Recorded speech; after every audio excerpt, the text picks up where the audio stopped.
আসসালামু আলাইকুম। কুরবানি কার উপরে ওয়াজিব?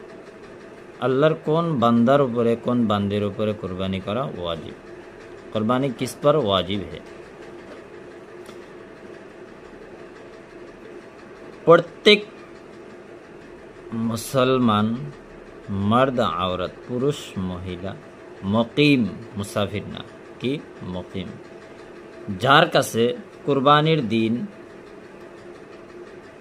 कर्ज অন্য কোনো পয়সার বাহিরে নগদ পয়সা ক্যাশ পয়সা নাইবা ক্যাশ